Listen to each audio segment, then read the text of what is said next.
Hello everyone. I'm Jonathan Dickstein, Assistant Professor of Jane and Vegan Studies at Arihanta Institute. I am also the lead organizer for the Vegan Studies Initiative at Arihanta. Arihanta is extremely pleased to present the second series of its extremely popular Voices in Vegan Studies speaker series. This was done 2 years ago, initiated in 2024. We had a year-long series in compassion studies, and 2026 came back with our second series, second year of this series. And for those who are new to the series, it has a twofold focus, at least in the way that I imagined it. One focus is to bring influential work in vegan studies into conversation with the Jain community and scholars of Jainism. So this is a way in which we can take things, it's not just, say, or vegan adjacent or food issues that are kind of in the mainstream realm, and bring them into the Jain community who may not be as familiar with them. And the second goal, or the second focus, is to connect the ways in which Jain philosophy and practice can intersect and interface with contemporary trends in food practices, food ways, and vegan adjacent food ways. At Arihanta, we understand vegan studies as an interdisciplinary field that brings together animal studies, food studies, race studies, gender studies, environmental studies, and other areas of inquiry. So before I get to the talk for today, I do want you to flag what will be then the fourth talk in the series that's coming up on May 18th. This is with anthropologist Mohammed Kavesh, who's giving a talk on the donkey skin trade in Asia. So mark your calendars for May 18th. That will be our event next month. But as for today, today's speaker is Bruce Friedrich, who will present Animal-Free Meat, the Next Agricultural Revolution. For those who don't know, Bruce Friedrich is founder and president of the Good Food Institute, a global network of nonprofit science-focused think tanks with operations around the world. Charity evaluator Giving Green finds that GFI is one of the top 6 nonprofits for climate change mitigation. Bruce's book, Meat, has recently been released and has earned endorsements from CSIS Director of Global Food and Water Security, Caitlin Welsh, Nobel Laureate in Economics, Michael Kremer, primatologist Jane Goodall, Obama regulatory czar Cass Sunstein, Harvard Medical School genetics professor George Church, and the Ministry of the Future author Kim Stanley Robinson. So, of course, when you get the chance after this talk, go out and get this book recently released by Bruce. So, first off and most important, thank you so much, Bruce, for giving your time to this event and being here with us. I'm delighted to be here, Jonathan. Thank you very much for inviting me, and thanks for all of your work. It's very exciting. You're welcome. And I just would like to say that before we start, I think this is just one of the topics for our series that I was really most excited about because a lot of the folks that we work with at Arihanta, at least in our graduate program, are involved in religious studies, Jain studies, Buddhist studies, kind of South Asian studies in general. And what I like to think is that what you're about to talk about is something that religious traditions really could never have imagined when they were dealing with things like dietary law. What is it when we say something like meat without animals, right? Just this absolutely new terrain that was not thought of at all. So we can get to that later on, but I would like to turn it over to you and just remind everyone, last thing I'll say is that throughout the talk, I will be peppering the chat with some links. You can also, as I'm doing that, and as thoughts come to your mind, questions come to your mind, please make liberal use of the Q&A feature to bring in questions throughout the talk. I'll organize them and deliver them to Bruce during our Q&A session. So without further ado, Bruce Friedrich. All right. So I am going to share a PowerPoint presentation. I believe you should see it now. The title of the talk, as Jonathan mentioned, Animal-Free Meat, the Next Global Agricultural Revolution. And if we're talking about animal-free meat, it's probably worth asking the question, what's wrong with meat that uses animals? And the first thing that came into my consciousness almost 40 years ago, I read Diet for a Small Planet. And in Diet for a Small Planet, Francis Moore Lappé makes the case that growing crops to feed them to animals so that we can eat animals is fantastically inefficient. It contributes to hunger and malnutrition, and environmentally, it's one of the worst things that the human species is doing for the environment. And that was the thing that really, almost 40 years ago now, caused me to rethink my diet and to adopt a vegan diet all the way back in 1987. And this just makes intuitive sense. For all of us on this call, the vast majority of the calories that we consume, we expend simply existing. That's true of farm animals as well. The vast majority of the feed that you give to a farmed fish or a chicken or a pig or a cow, the vast majority of it, the animal expends existing.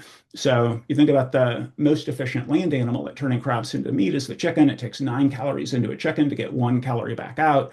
That is essentially 800% food waste. And once you start thinking about those inefficiencies, you realize that it causes a lot of problems. So, as Jonathan mentioned, I wrote a book about those problems. This is the book. The book has 5 principal points. I'm going to walk you through them. The first one, the external costs of meat production are massive. The second one, the world is going to eat more meat. So, however much we might like to think, we can convince the whole world to eat less or no meat. I argue in chapter 5 that that is extremely unlikely to work. The science of creating meat from plants and cultivating actual animal meat directly from small samplings of animal meat looks extremely good. We should be able to get to price and taste parity doing that. The way that we do that is by convincing governments to fund it.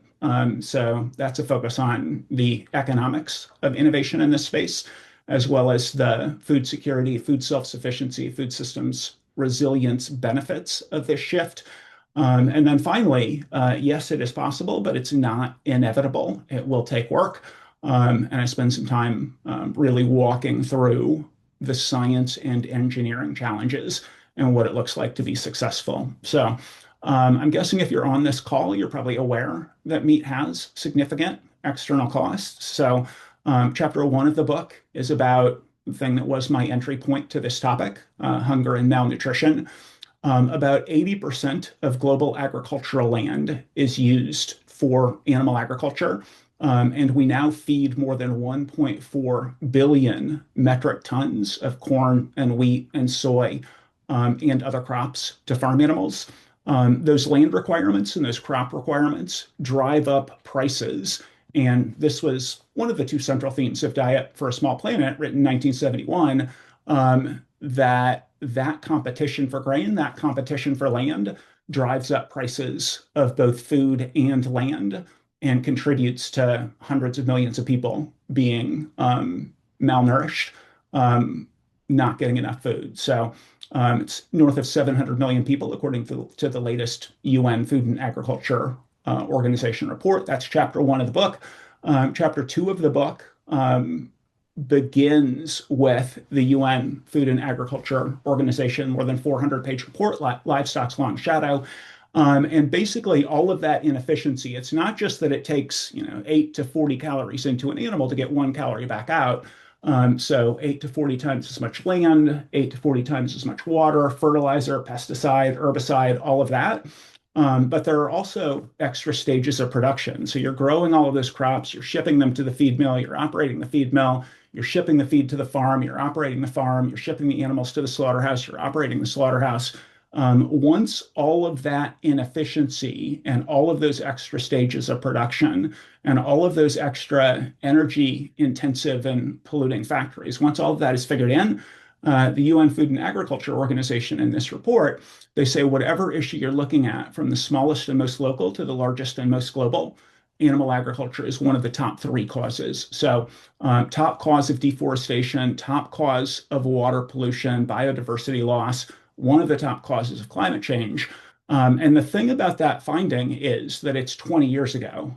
So globally, we're now consuming more than 100 million metric tons more meat than we were when this report came out, 40% more meat than we were when this report came out. And then finally, chapter 3 is about antimicrobial resistance. One of the top two causes of antimicrobial resistance is the fact that we feed 70% of medically relevant drugs, antibiotics, are fed to farm animals. So that's leading to AMR, which could spell the end of modern medicine. And then chapter 4 is about pandemic risk. Of the 7 most likely causes of the next pandemic, according to the 18 experts who were convened by the UN Environment Program, the International Livestock Research Institute, in this report in July of 2020. The first one is increased meat consumption, and the second one is industrial animal farming. So increased meat consumption, more animals, means more potential vectors for the next zoonotic disease. And then industrial animal farming, the animals are so genetically similar that if one of them gets sick, they will not have the rest of them will not have the immune response to fight off the infection. And then they're also kept in conditions that are basically disease breeding grounds. And then finally, more than 80 billion land animals every single year, and far more than that in terms of farmed fish every single year, who basically are treated certainly in ways that would warrant cruelty charges if these were dogs or cats. And that number two just keeps going up. So the thing that's an aha experience moment for a lot of people is to think about what are the range of things that the world is doing to try to address the harms of industrial animal meat. And really, it's just let's try to convince people to eat less meat, or let's use behavioral economic mechanisms to make it easier for people to eat less meat. So it really is let's educate people. Going back more than 55 years for the book that turned me vegan 48 years ago now. And that's really the one thing that we've been doing is trying to convince people to eat less meat. And this is what has happened in response. So I'm guessing many of the people on this call changed your diets in response to, learning about the harms of industrial animal agriculture. But as a global intervention, it hasn't worked. So the UN Food and Agriculture Organization started measuring land animal meat consumption in 1961. They had been measuring sea animal meat for a little bit before that. And as you can see, land animal meat has set a new global record every single year since 1961, other than a slight blip for bovine spongiform encephalopathy, mad cow disease, a slight blip for African swine fever, followed by COVID. But even with those blips, the trajectory is as though those blips did not even happen, just picked right back up.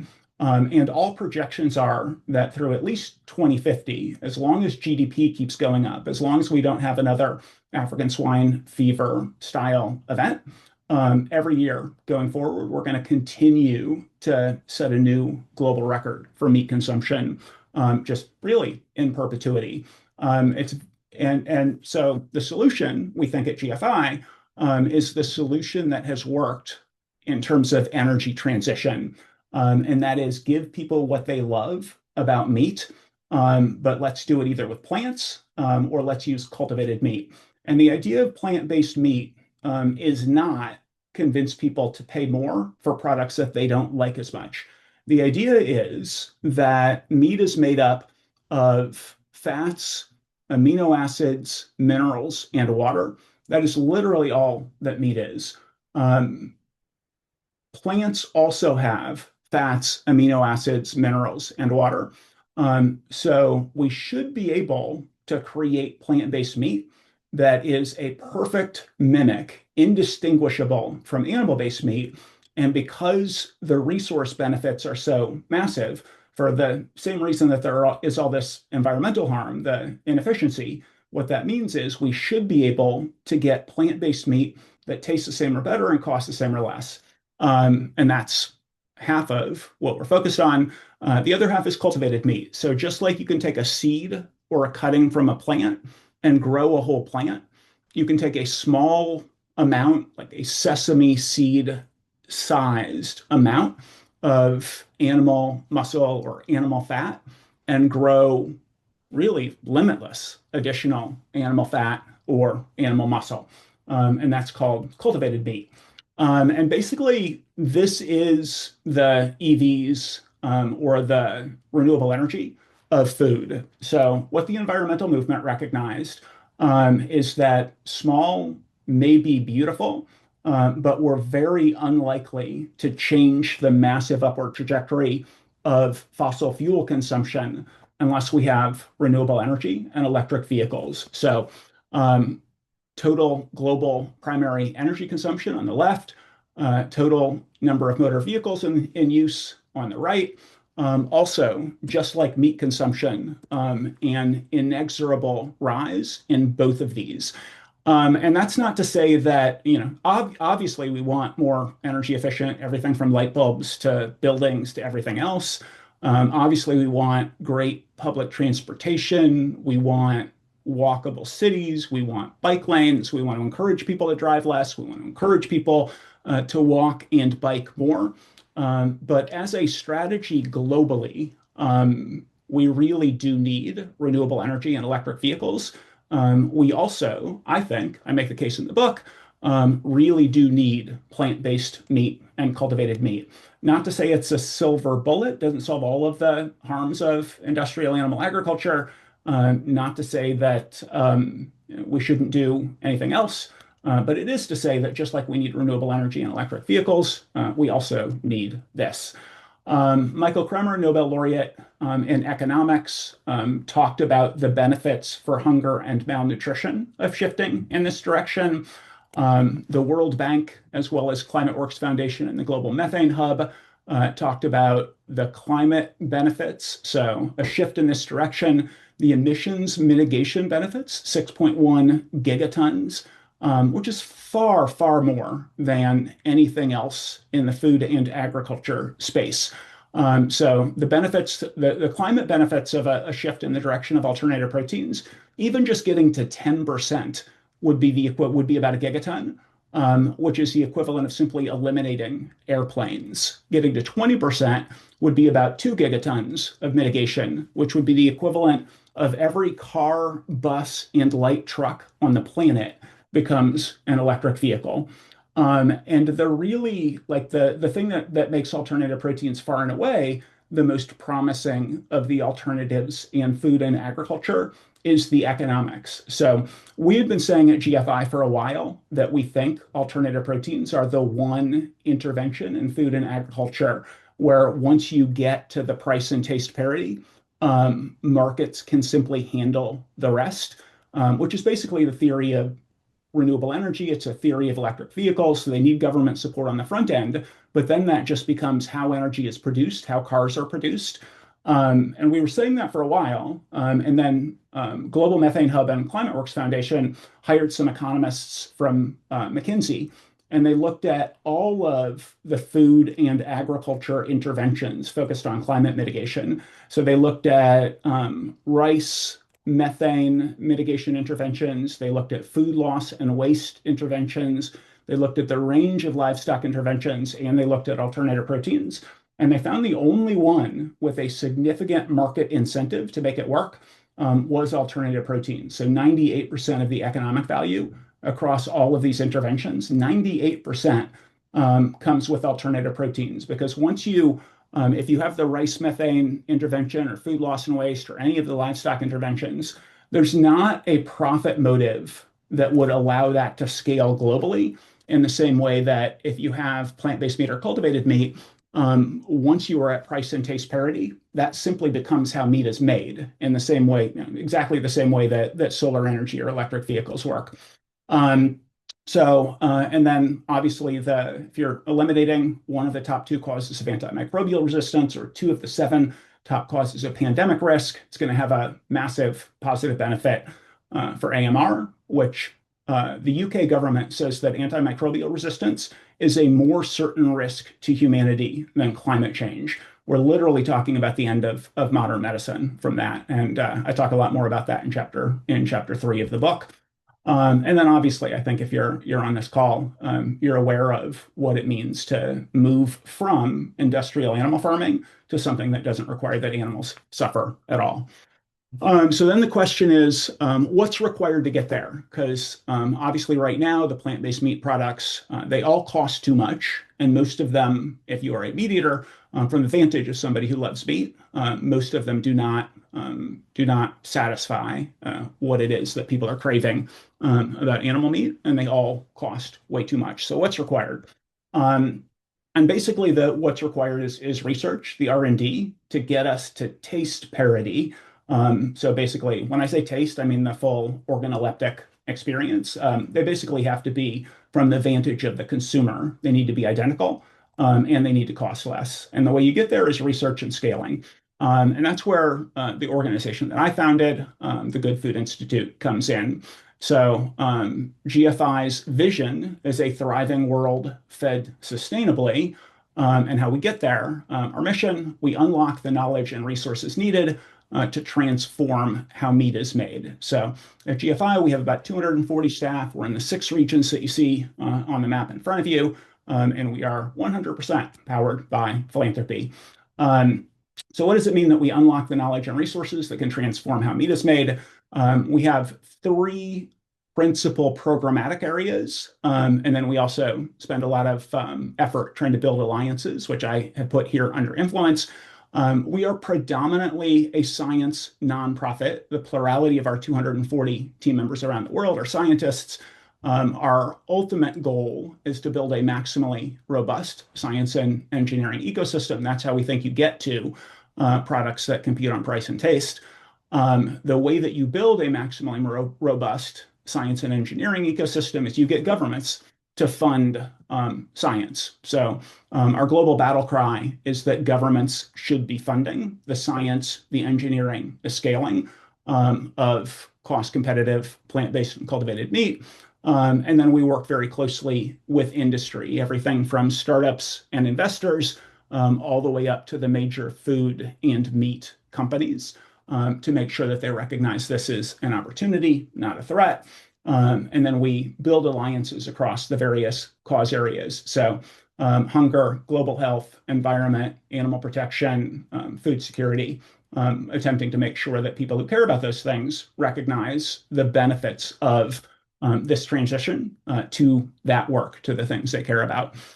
So our science and technology team really focused on foundational open access research in alternative proteins, creating a thriving research and training ecosystem. So we do a lot of our own original research. We do a lot to build scientific communities. We have technical workshops and deep dives into key critical technology elements across the various technological readiness levels of all aspects of making plant-based and cultivated meat. And then we do have a program, a research grant program, where we give generally $3 to $5 million a year through a competitive grant process all over the world to basically answer key challenges, to get past key challenges. One of the things that I am most excited about, and this slide is a little out of date just because it would be way busier if we had all 75 of our university chapters, but our university chapter program is called the Alt Protein Project. As this slide indicates, it's a global academic network. And we do have student chapters basically focused on turning all of their campuses basically top STEM universities all over the world, turning them into scientific ecosystems focused on solving the challenges of price and taste. As I mentioned, our global battle cry is convincing governments to fund this transition. And we, in each of the regions where we operate, India, Israel, Brazil, Asia Pacific, with a focus on Japan, Korea, Singapore, Europe, right now, very focused in the UK, Germany, and at the EC level in Brussels, although we do some work with other governments as well. And in every case, it's our scientists working with government scientists to help them figure out what are the challenges, what are the basically the grants that they should fund, and how do we help scientists to better understand opportunities all over the world. We are very, very focused at GFI on affirmative government projects. So this is our entire government agenda. Funding open access science, incentivizing private sector research and scaling, and then supporting plant-based and cultivated meat infrastructure and manufacturing. And this is something that allows us to be super bipartisan as well. So we do have allies all over the world on both sides of the proverbial aisle or all along the spectrum of political ideologies. When you're framing things in terms of basically economics and food systems, food food security, with sort of the full breadth food security in some place like India means something different from food security in Singapore. But everywhere, food security is a principal government concern, regardless of ideology, and everywhere economic growth is a principal government's concern, regardless of ideology. And I dive into all of that in chapters 9 and 10 of the book. I already mentioned this report done by McKinsey economists, Global Methane Hub, and ClimateWorks Foundation, that 97% of the economic benefits and this is just for land animal meat, so $700 billion. It goes to $1 trillion if you add sea animal meat as well. And then food security imperative, the report on the left from the Center for Strategic and International Studies, pretty widely considered to be the top national security think tank in the world. And they wrote a roughly 5,000 word report about alternative proteins and global food security, as well as economic growth. And then in the US, the Bipartisan National Security Commission on Emerging Biotechnology.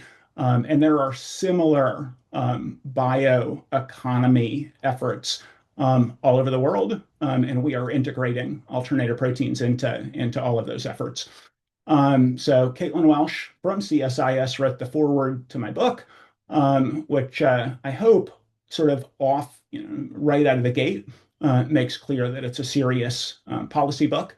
And then Matt Spence, who's currently head of global venture banking at Barclays and was formerly in the Defense Department and National Security Council, talks about how I frame alternative meats as an opportunity for governments, and that's really the goal. And then the third thing that we work on is industry engagement. And as mentioned, we partner with companies all the way from the smallest, startups that are trying to figure out what their niche is going to be, all the way up to Tyson, Cargill, JBS, the largest meat and food companies in the world. And then finally, influence. So publishing white papers and building alliances with key NGOs, et cetera. That's really kind of the point of the book, Meat. Was to mainstream alternative meats as an intervention for hunger, global health, the range of environmental issues, food security, et cetera. So how's it going? 10 years of progress. So 10 years ago right now, there was no Impossible Burger. There was no Beyond Burger. And on the cultivated meat side, the only announced investment ever in the history of the world was Upside Foods. It was about $3.1 million. 10 years later, and there was no science. 10 years later, this is from a fireside chat that I had at Tufts with David Kaplan, he was the chair of biomedical engineering at Tufts. He's got more than 1,000 peer review papers to his name, even before he got interested in cultivated meat. And he's, I think, an example of the quality of the scientists across both plant-based and cultivated meat. And this is him talking about how across all of the key scientific challenges, we are making far more progress than he would have predicted, literally just 5 years ago. So in 2016, in all of time, there have been just 2 cultivated meat conferences and none on plant-based meat. Through the end of 2016, there were 4 scientific papers in all of time on the science of cultivated meat. Between 2006 and 2019, the amount of funding for plant-based meat and cultivated meat, so over that 14-year period, was 0. Then there had been 3 small grants between 1999 and 2005. 3 for cultivated meat, 1 for plant-based meat, so 4 grants. Patents in all of time, 10. Regulatory approval until December of 2020, nobody knew. And then investments in all of time, $3 million, which had been raised in February of 2016, so 2 months ago, 2 months and 10 years ago. Now there are nonstop conferences for plant-based and cultivated meat all over the world. Our Alt Protein project is on 77 campuses. In 2024 alone, they had 40 times as many science papers on cultivated meat as had been published in all of time through the end of 2016. All of the governments that fund biotech are now funding 1,500 patents, regulatory approval. I think it's actually now 12 products, I think still 5 countries, and $3.4 billion into cultivated meat. Need a lot more, but $3.4 billion is still significantly better than it was 10 years ago. That is spread across about 150 companies, so we do have a long way to go, but it certainly indicates some interest. So this is what that observation about 4 science papers through the end of 2016, that's what that looks like. Governments who had funded alternative protein work until 2019, there were 2 NASA grants that totaled, I think, less than $150,000 in cultivated meat. There was 1 Dutch grant that was I think, like maybe $3 million. All of that was between 1999 and 2005, so it's not actually none. Research projects and centers through 2019, none. Number of conferences, as I already mentioned, and we're really excited. GFI worked with the Bezos Earth Fund. This was our proposal. These 3 centers, $100 million across these 3 centers was our proposal. And then we worked with the Bezos Earth Fund to actually narrow from 14 to 3 centers for funding. Very excited about what that is allowing the world to accomplish. These 20 countries, and actually more, but these 20 countries are very actively funding and alternative proteins, in many cases because of GFI's work.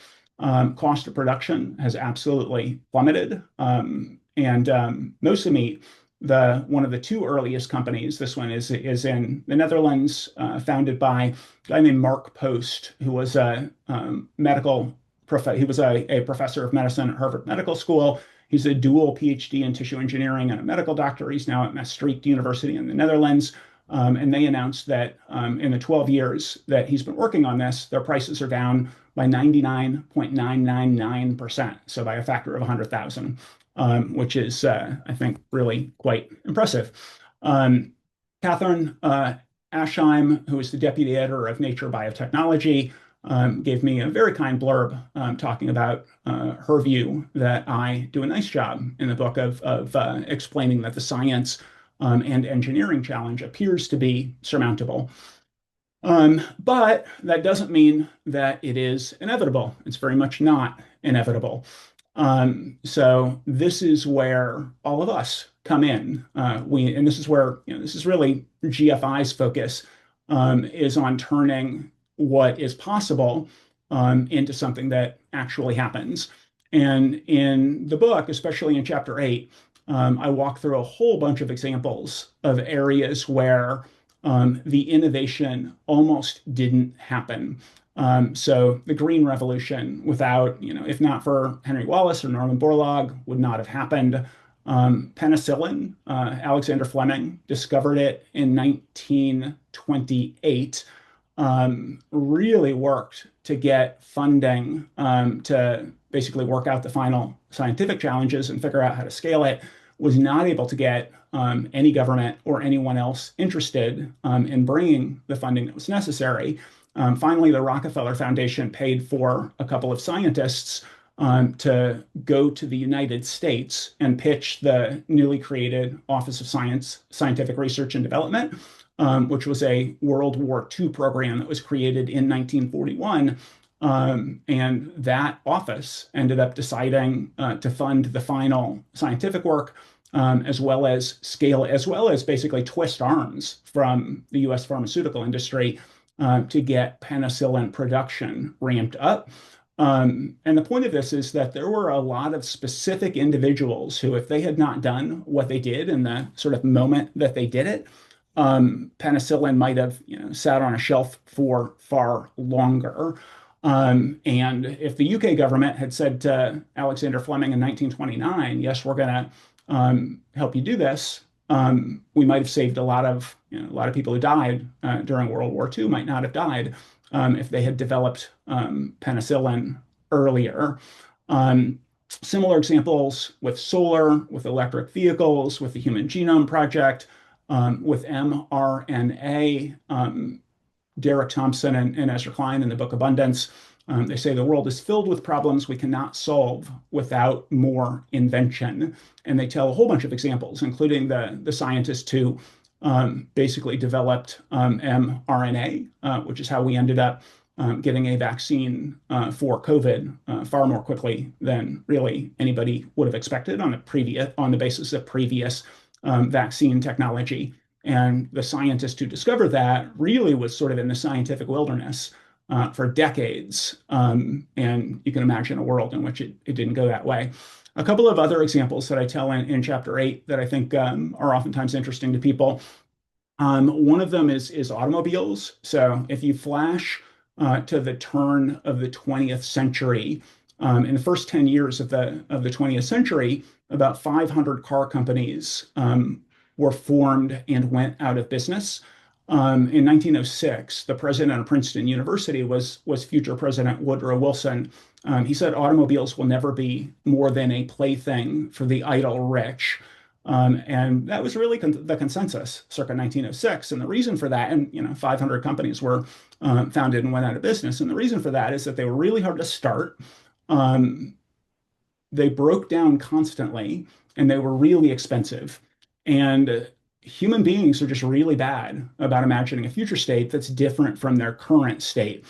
So I also talk about airplanes, I talk about artificial ice, I talk about home computers, I talk about artificial intelligence, and just how much had to go right to get us from the prototypes of these technologies to the technologies that actually ended up catching on and taking off.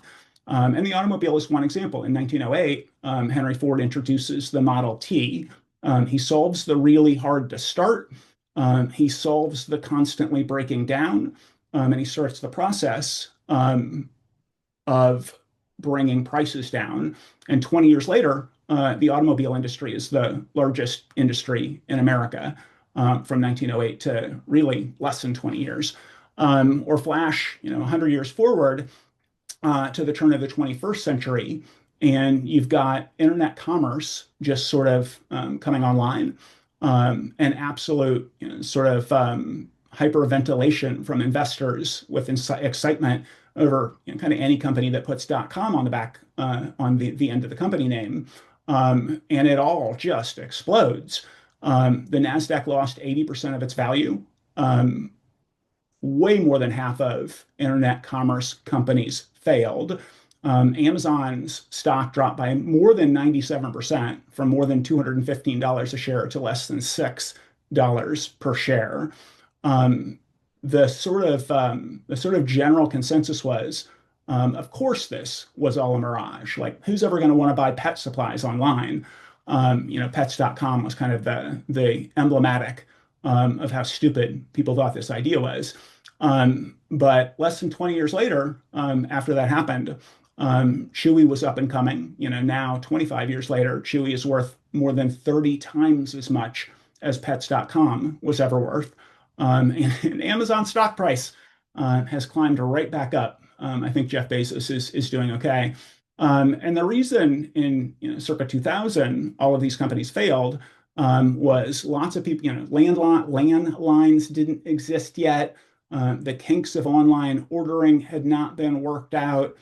People were not yet familiar with the concept of ordering things online, et cetera. But we solved all of those problems, and then we are where we are today. And just so many similar examples. Some of them are on the slide here. And so the challenge for us, the challenge for people who are trying to do plant-based meat and cultivated meat, is to recognize that yes, most of the plant-based products are not good enough yet. All of the plant-based products that are good cost way too much. We have a lot of work to do on both the science and the engineering of cultivated meat. but we need to be clear-eyed about how we get from where we are to where we're going. And that is really the focus both of the book and also the focus of the Good Food Institute. So basically, how do we get to that 1908 moment for automobiles? How do we get there with plant-based and cultivated meat? And all of the programs that I just mentioned are focused on getting us there. So super gratified that Publishers Weekly picked the book as one of their top 10 new releases in science. Very kind reviews in the Financial Times, in the Atlantic, in the Washington Post, in the Guardian, a bunch of other places. And as Jonathan mentioned, very kind reviews from these three people and a bunch of other people. You can see a lot more praise at meetbook.org/praise. And from an animal protection standpoint, the really sort of take home messages are that we've made tremendous progress in just 10 years, that we still have a lot of work to do. And I lay out what that looks like in the book, that every day faster that we can make this happen spares 220 million land animals and even more sea animals. Every minute faster is 150,000. And their lives are really worse than I think most of us can easily imagine. Agree with Johan Rockström that humanity poses a threat to the stability of the planet. And this is where the title of the talk, as well as the title of the book, comes from, that it really does require nothing less than a new global agricultural revolution. And that is the focus of GFI. And that is the concept of animal-free meat. And I am delighted to turn this over to questions, comments, discussion, whatever people would like to talk about. Well, thank you so much. I'm extremely impressed at how much you're able to cover in such a short time, and how you've broken it up, and it makes me really excited to read through the book as well. Thank Um, you. there's some questions that have come in. There's some questions I have, and I'm sure there will be more. But before getting into the weeds, I really do want to linger on that last slide and that last point is that you're seeing this as a new agricultural revolution, and probably for many people who have thought about the meat industry or even just the consumption of meat, it sounds like a very odd juxtaposition, right? We're talking about meat and agriculture, so in our kind of imaginary, these don't really go together. They're somehow separate things.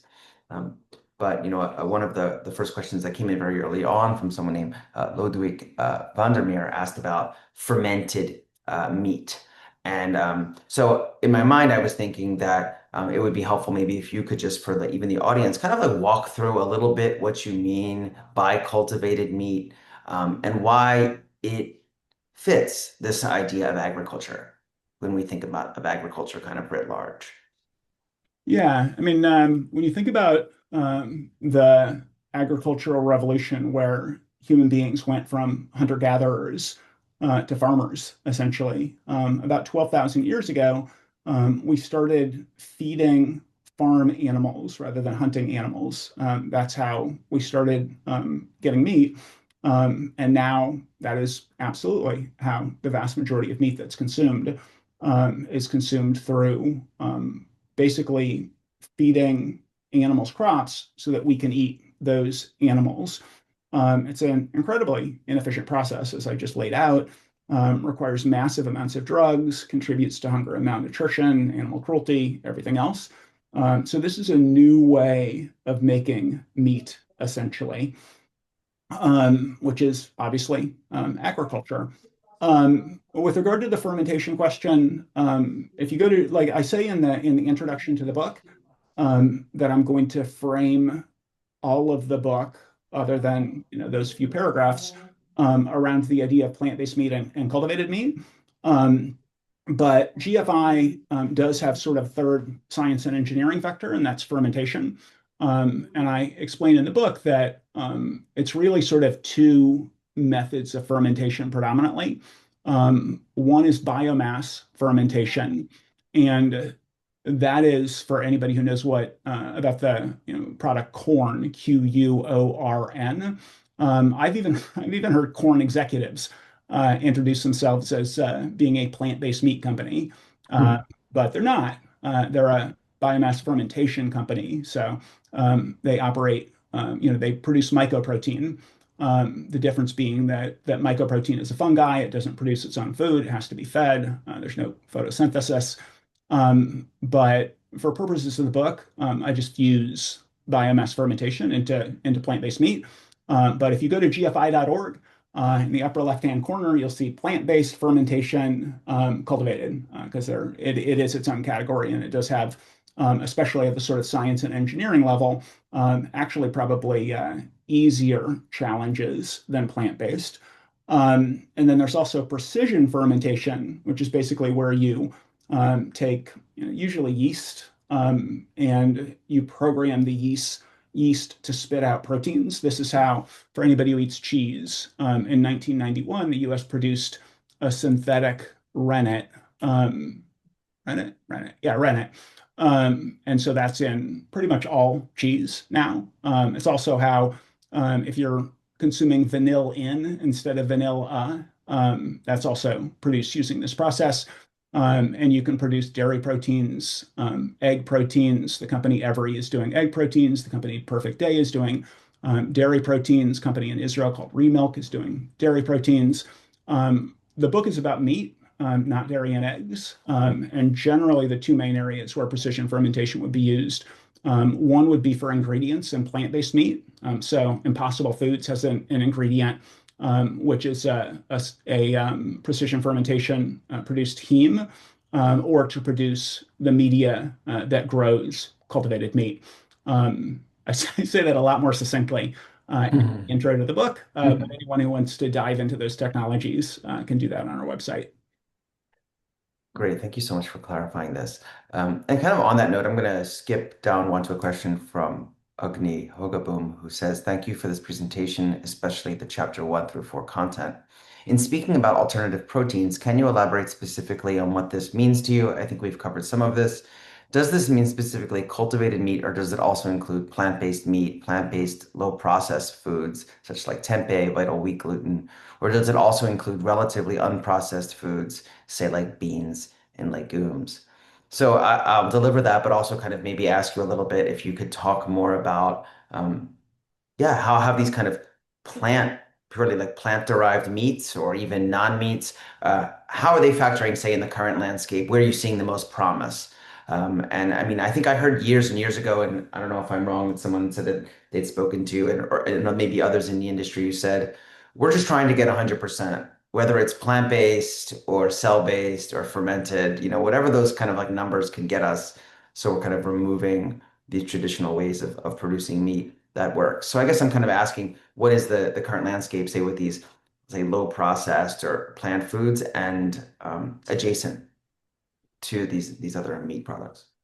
Yeah, I mean, what I say in chapter, what the book is about, is plant-based meat and cultivated meat. And by that, what I mean is plant-based meat that is literally indistinguishable from animal-based meat, and cultivated meat, which is simply the exact same thing. So indistinguishable from the vantage point of the consumer. And then the goal is to get there, but at the same price or a lower price. And that's what the book is about. Certainly enthusiastic, also, although, and that's all GFI works on as well, with the caveat that we also work on fermentation, but still the goal is, let's make meat, but let's do it without the need for live animals. So plant-based meat, cultivated meat fermentation, which means not tofu, not beans. It may be that we can lower the amount of processing required. I mean, if you're talking about cultivated meat, like it is just way less processed relative to animal-based meat. And I talk in the book about, I give a bunch of examples of in the book of things like during the Biden administration, the poultry industry petitioned to be able to slaughter for human food chickens that have avian leukosis.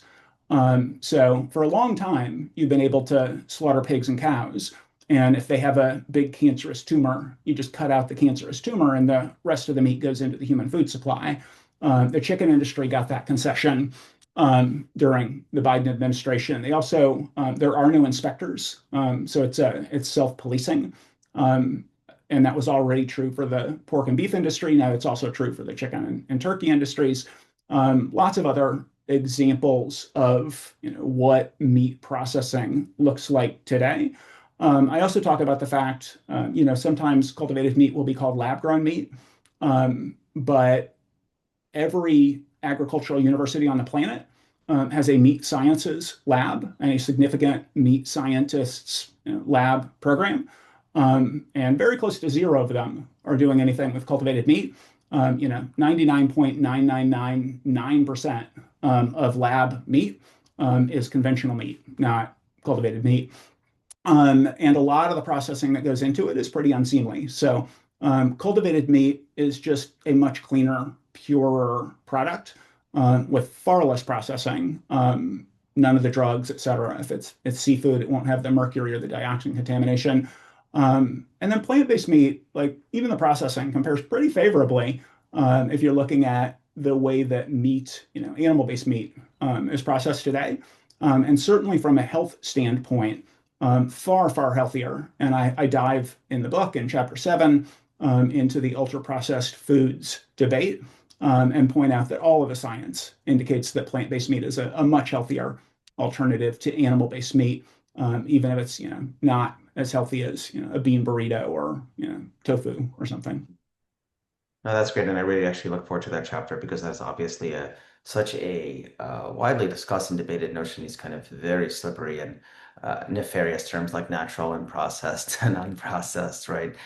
And when you actually look at it, we say that animal foods coming from animal inputs are the most processed. If we actually were going to be technical about those terms, But and then it's so. also just the case that lard has one ingredient and it's not ultra processed. Um, But So, I mean, they're just all that, like the idea of comparing, Doritos and Coca-Cola to whole wheat bread and shredded wheat and plant-based meat, like they're just radically different products. yeah. And both the randomized controlled trials as well as the meta-analyses, they indicate very clearly that all of the studies show that sugary drinks and processed meats are very bad for you. Mm, And all of the studies indicate that whole wheat bread and other breads, that don't have lots of added fats or added sugar. So like just, whole wheat bread and shredded wheat and Cheerios and those sorts of cereals that are basically whole grains and not high in fat, not high in sugar, and plant-based meat and plant-based milk. Those are all completely safe, not mm, affiliated with the harms that generally come with ultra-processed foods. Ultra-processed food is a pretty reasonable shorthand for really high in sugar, really low in fiber, um, really high in fat, including saturated fat. Like that tends to be true of ultra-processed foods, and those things tend to be bad. But if you compare the nutritional components of plant-based meat or plant-based milks mm, to animal-based meat, what you find is products that they have more, the plant-based products have more fiber, they have less fat, they have less saturated fat, they have no cholesterol. Across the macronutrients, they're just like better products. That's less true on the milk side. It's a whole sort of different discussion, mm. but things like oat milk, a lot of people do consume milk for the protein, and something like oat milk or almond milk or rice milk is not going to compare favorably if that's what you're focused on. But I do point out in the book that across the 14 plant-based meats that did best in sensory studies, they also all have more protein than what they're replacing. Something like the Impossible hot dog has 3 times as much protein Wow. as a conventional hot dog. But all of those products have more protein than what they're replacing, in addition to being completely, no cholesterol, lower fat, lower saturated fat, more fiber, et cetera. They're just healthier products. Okay, so I think that is a nice kind of springboard to a kind of a theme and a couple of the questions. One here from Rachel, one from Megana, maybe it's Megan.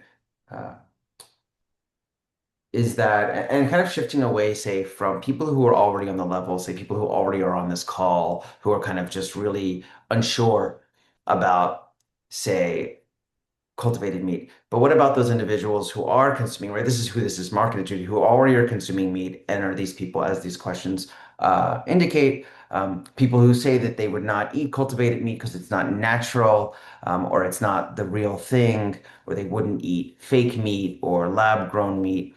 I guess my question is, I don't know if necessarily what GFI does, or maybe it's maybe specifically through working through governments so as to make it kind of more mainstream, more the default, more the norm, or maybe it makes it just impossible to choose. Otherwise, I'm just kind of curious what the approach is to those that are taking that very common tack of kind of fake meat charges.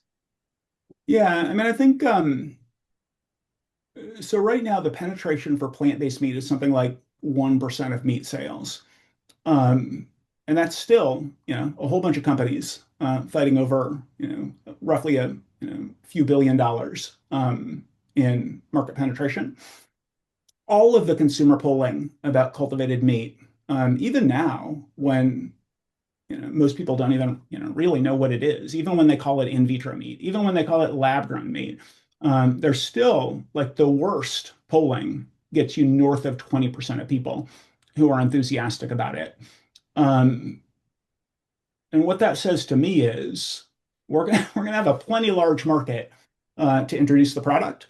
And then once you have two products and one of them is likely to be contaminated with ivermectin and antibiotics and bacterial contamination, and the other one is not the cultivated meat product. I don't know. I just don't think a lot of consumers are going to want to continue to pay more for the product that is more likely to make them and their families sick. And I think a lot about how we got to where we are with industrial animal farming.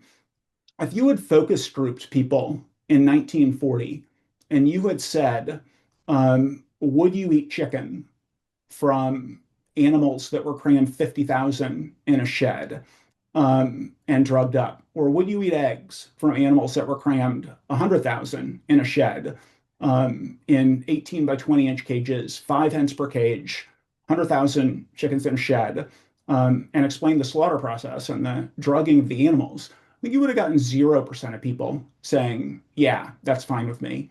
And yet that's what happened because what people wanted was a tasty enough product at the best possible price.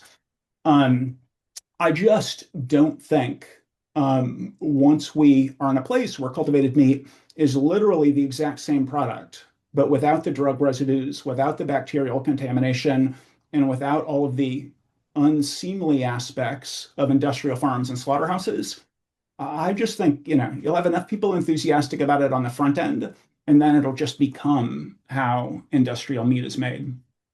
Yeah, I heard you say that earlier on, that it's just becomes how meat is made when we start talking about meat. This is just what we will be talking about.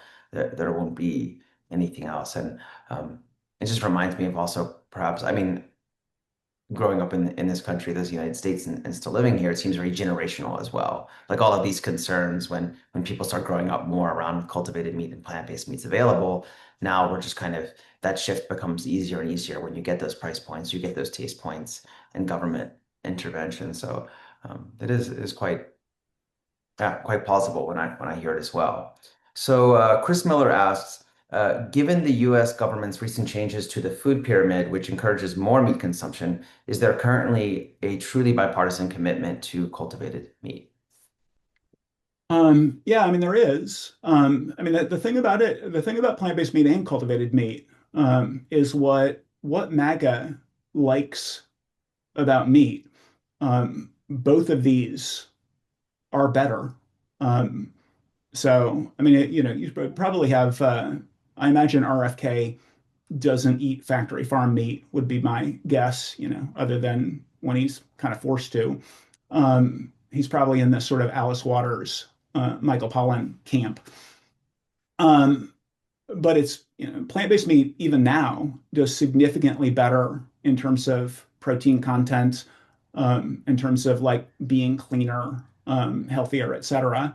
And then cultivated meat is all of that, but even more so. It's literally the exact same product without the bacterial and drug contamination, etc. So um, And then, I mean, the thing that Republicans are excited about with regard to plant-based meat and cultivated meat, or the thing that is motivating to them, is something like I have an article, an excerpt from the book is in the latest foreign policy.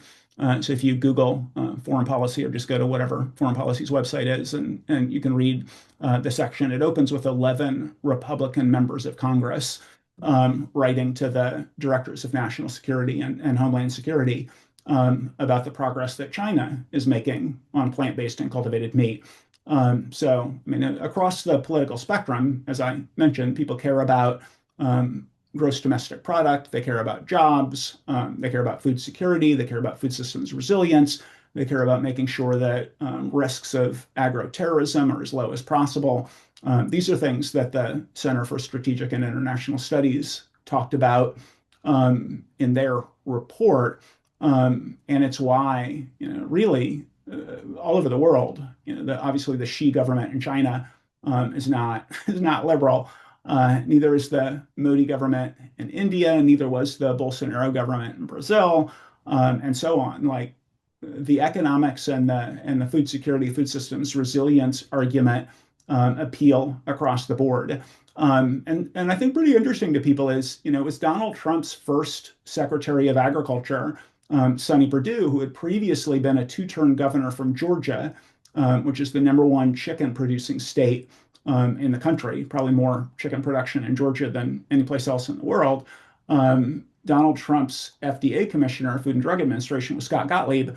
Those two guys got together and really are, as much as probably anybody any place on the planet, responsible for helping the industry out by agreeing that we don't need new regulations for cultivated meat. The current regulatory regime is sufficient. Promulgating, basically what are the standards going to be within the current regulatory regime. And that was the message that the industry needed, that it wasn't just going to be Singapore where you could get cultivated meat. And then, interestingly, through 4 years of the Biden administration, two companies were approved to sell cultivated meat. In the first 90 days of the Trump administration, I think they had five approvals. And it's not because Donald Trump is like, or Sonny Perdue or Scott Gottlieb are like super excited about cultivated meat, but they are excited about innovation. They're excited about consumer choice. They're excited about outcompeting China on agricultural innovation. These really are bipartisan concerns. Well, fascinating. I guess just to jump in, because it's kind of related to that, then at least, I mean, you were talking about earlier about how so many countries are involved in investment in cultivated meat and working with scientists and also implementation. So I'm just kind of, just for folks that might be on the call to think, wow, this is really fascinating, I'm really interested. I'm kind of curious if we could talk to like what could maybe individuals might expect in, say, the United States in, I don't know, 5 years, 10 years. What could you say about that? Yeah, I mean, the conclusion of the book is sort of how you can plug in. Um, and chapter 11 of the book is, an attempt to answer that precise question. Um, and really, where I end up is we're on an excellent trajectory. In 2019, the only governments that were doing anything in plant-based or cultivated meat were Singapore and Israel. They were doing really predominantly funding of startups. And now every government that funds significant amounts of biotechnology or agriculture is doing a significant amount of work on plant-based and cultivated meat. Um, and if that sort of, if the increase in scientific work continues, if the increase in government support continues, really we need to get to the sort of, the automobiles 1908 moment, where the products, for cultivated meat, they do taste the same, but prices need to come down quite a lot. Scale needs to go up quite a lot. Basically the same on the plant-based meat side as well. If you look at something like solar energy or electric vehicles, sort of the moment for both of those technologies was roughly 2017. Like if you think about electric vehicles, in 2015, the International Energy Agency, like the ultimate authority on energy transition, in 2015, They said electric vehicles are never going to catch on in Europe. They're never going to catch on in China. They're never going to catch up on in the United States. So that's 2015.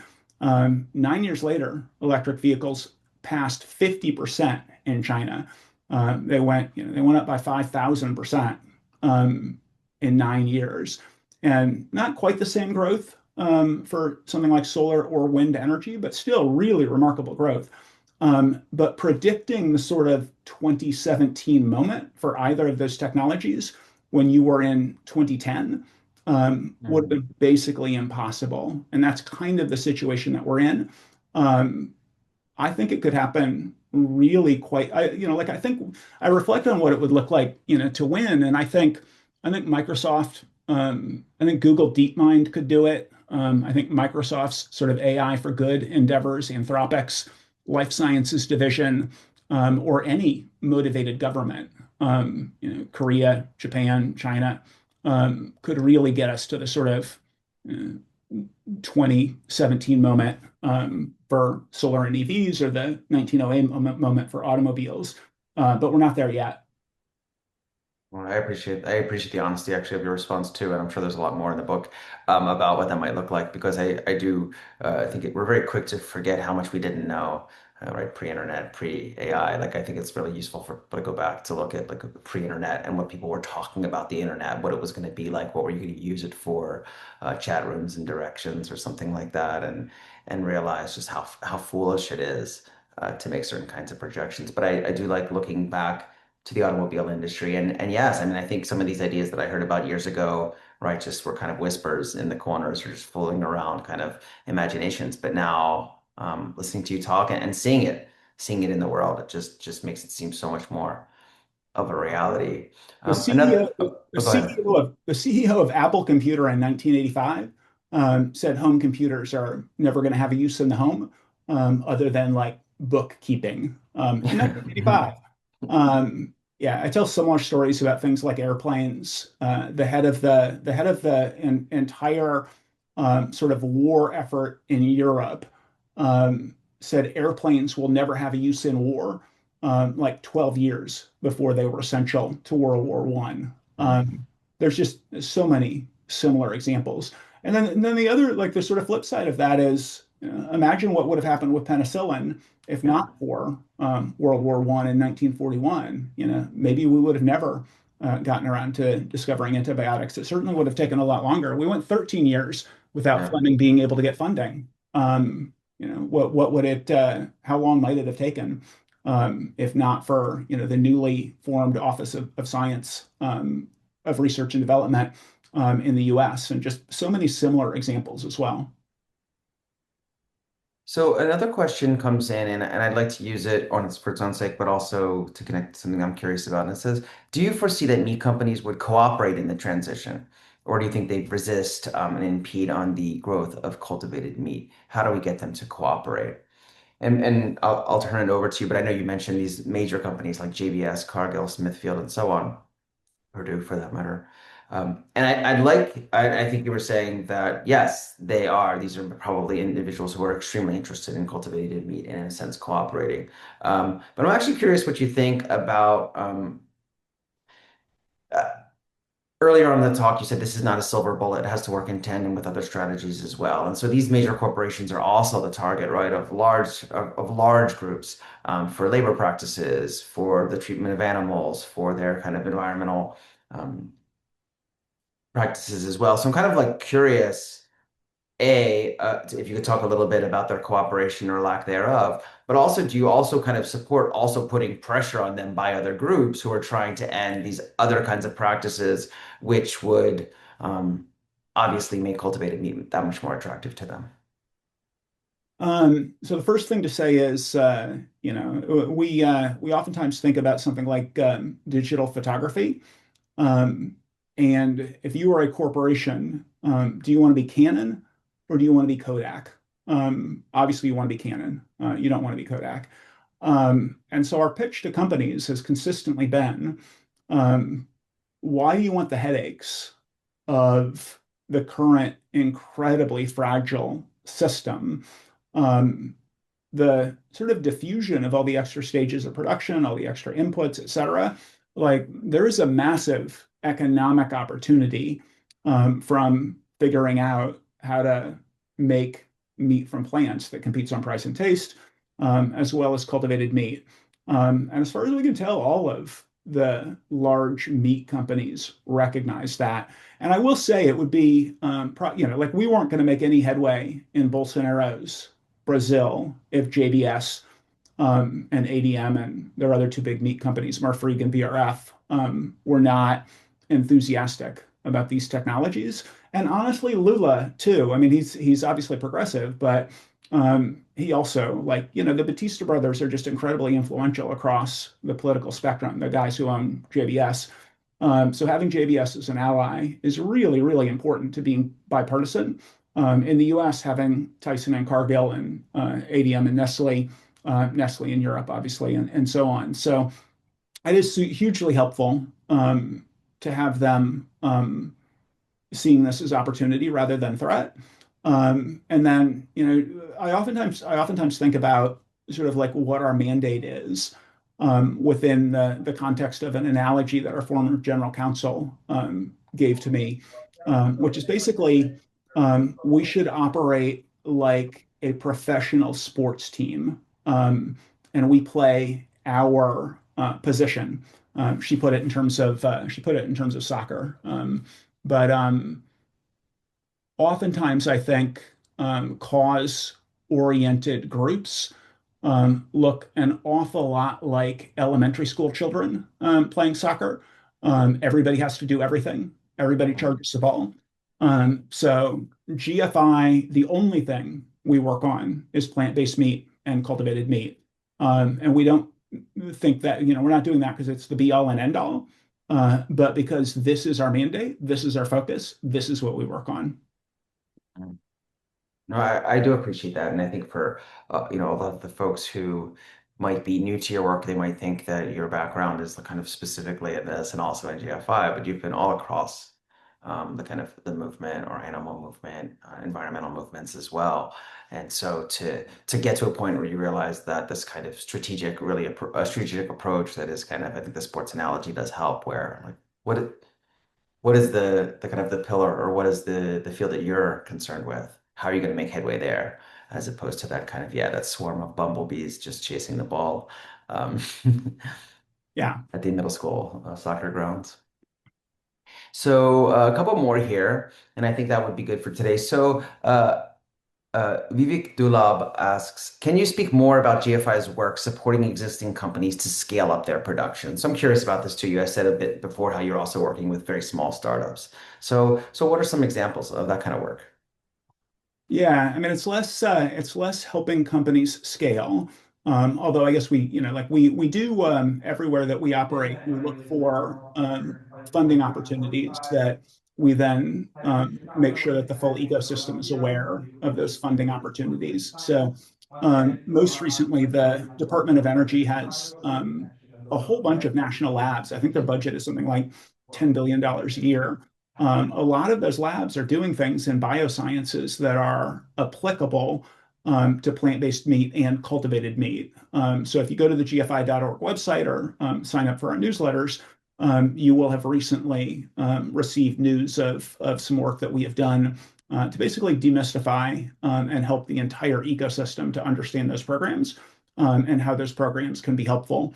And we've steered many, many millions of dollars of government funding to startups simply by not basically making all of these opportunities transparent so that every company doesn't sort of have to figure out everything for themselves. And then also working with governments to make more and more opportunities available. I mean, our ultimate goal is that plant-based meat and cultivated meat would basically be commodity products. So we would prefer not, that IP not all reside in just a few companies. That's not going to be good for bringing down prices. It's not going to be good for sort of maximum distribution and mission impact. to some degree in a market-based system. That's just going to like the opportunities are not all fungible. So a lot of the opportunities are only available in the private sector. And then the other thing that we do in the same way that our analysis of the scientific ecosystem is incredibly valuable for scientists all over the world, our analysis of the startup ecosystem, a truly robust industry is going to have a lot of B2B companies. So at the very beginning of both plant-based meat and cultivated meat, there were basically two plant-based meat companies, and they had to have massive R&D budgets because they had to do the R&D and they had to do the consumer marketing and the product development. Either one of those is going to be really hard. And what we need is a lot of companies solving the precise technological, like we need a company making media, we need a company designing scaffolds, we need a company figuring out bioreactor design. And now there are a bunch of companies like doing each of those things. And so figuring out where are the opportunities, A, to solve scientific challenges, but then also B, for the industry that exists, what are the opportunities for a startup that can help the entire ecosystem by solving key R&D or scaling challenges. So those sorts of analyses we do. We don't jump in and like help an individual company to like fill out the paperwork or do whatever they would need to do in order to scale. But at an ecosystem level, we hear pretty consistently that we have been absolutely essential to the formation and focus of lots and lots of companies. Excellent. I really appreciate the kind of the language of the ecology of this, not just of an entire movement, but the ecology of just this one area, right, of alternative proteins. How do we actually are so efficient there and intervene there with the kind of most impact? So there are some questions. I'm sorry for some folks, I'm not asking every single one because they're kind of tied up with others. But I do want to skip to a question at the bottom that I think is kind of interesting as well. An anonymous attendee asks, "Thank you for the presentation.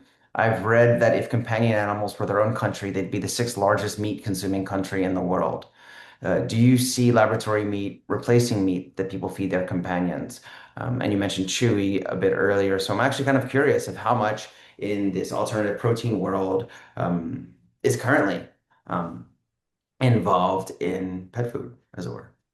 There are companies on both the cultivated meat side and the plant-based meat side doing pet food, that are focused on pet food. My wife and I are particularly excited about cat food from cultivated meat. But yeah, I mean, there are companies doing that, and I am personally like super enthusiastic to have cat food that doesn't come from slaughtered animals. Yeah. Okay, so let's wrap up with one question, and it's a specific question, but maybe I'm gonna package it with others. Agni asks, what are cultivated meats critics saying about the energy consumption required to create cultivated meat? Now, I'm sure you go into this into the book, but if you could talk a little bit about that here. And when I said I'd package that in a larger question, which is just what do you think are some of maybe the strongest criticisms or some of the most valid criticisms you see to your work? Because really at every turn, it seems like alternative proteins are beating quote unquote traditional meat. But what are some maybe criticisms or hurdles that you think are very real at the current time? Yeah. So on energy consumption, I oftentimes think about the fact that like electric vehicles require, I don't know, something like infinitely Mm, more electricity than a gas-powered vehicle.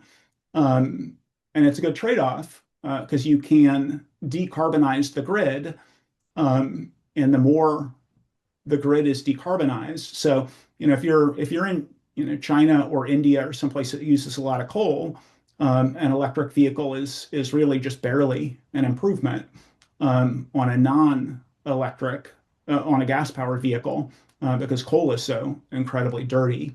And obviously, electric vehicles, as we shift in that direction, they're going to require more and more and more energy.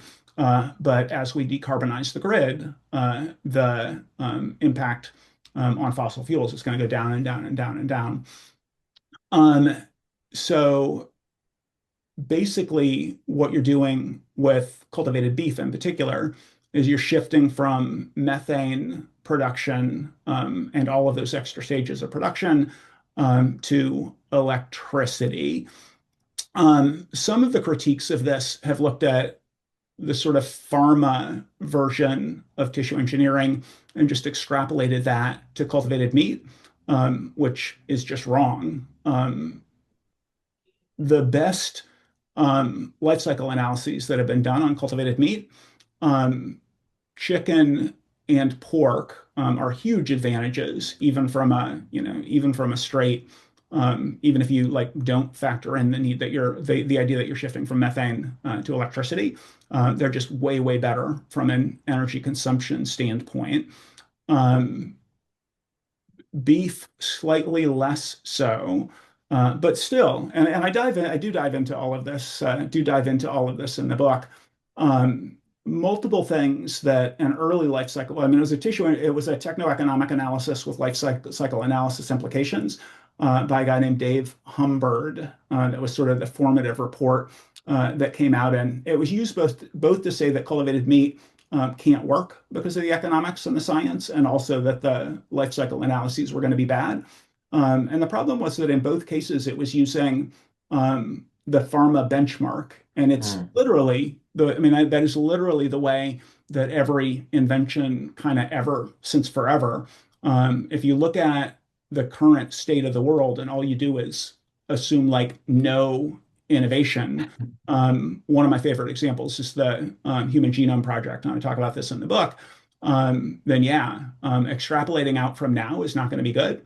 But we have already crushed multiple of the predictions from that paper, which came out, I think, in like maybe 2019, 2020.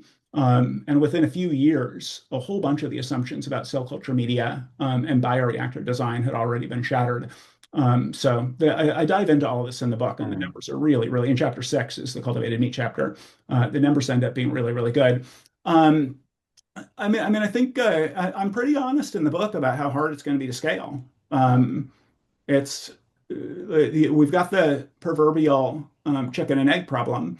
You need to scale to bring down prices, but um, you're not going to sell products until you bring down prices. I did the chicken and egg aspect of that not well just now, but you know what I mean. Yeah.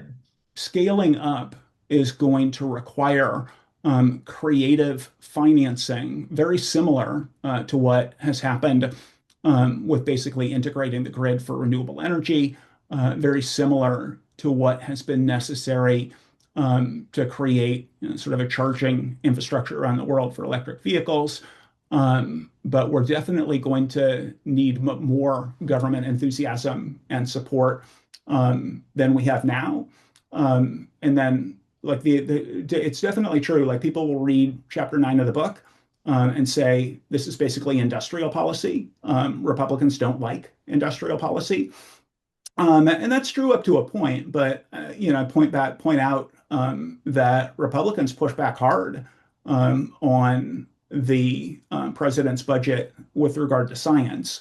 The president's budget had like a more than 50% cut to the National Science Foundation, and the thing that passed with overwhelming support from Republicans was like a 0.5% cut. And all of the rest of the science budget, NIH, um, and all of the rest of the science budget went up. There's like as a talking point, Republicans may have some concerns about industrial policy, but especially when you put it in the context of China is doing this, and do you want them to add agriculture to the Belt and Road?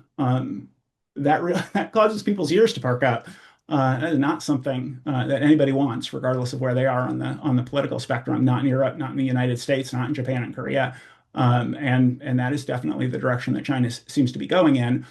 So there's both the here's the massive opportunity, but there's also the do we want another country to dominate this technology? And it's like if you flash back 25 years, the total income in China, literally 25 years ago, right now the total income in China from solar manufacturing and electric vehicles was zero. Now it's north of $1 trillion in just Oh, 25 years. And they didn't do it's the Department of Energy that designed both generations of EV batteries in the United States. China was not, it was Japan, Germany, and the US that developed all of the solar technology. And then it was China that came in and scaled that all up. And now they're the solar, wind, and EV supplier to the world. Do we want that to happen? Sort of with yet another market sector tends to be a pretty strong talking point. That's the focus of my foreign policy article as well. Well, it's an excerpt from the book, so it's from chapter 10 of the book. excellent. Really look forward to it. So, actually, we're right up at half past the hour. So, I just want to close by saying thank you so much, Bruce, for not just a wonderful talk, but also such uh, clear but also precise responses to some audience questions. I think these are questions that people will have. They'll think about way beyond this talk, and hopefully, it kind of motivates them to look at your papers, your books, your other writings, and so on. This talk will be recorded, so those in the audience, they'll have the ability to revisit it later, and also we'll be sharing it widely through our network. So once again, thank you so much, Bruce, for being here. I really appreciate it and really hope that everyone follows you, the work at GFI, and what you've laid out in your book, Meet. Thanks so much, Jonathan. I really appreciated the conversation and grateful to you for all of your work. Wonderful. Thanks so much, and we hope to see you all in a month's time at the next talk in our series. See you then.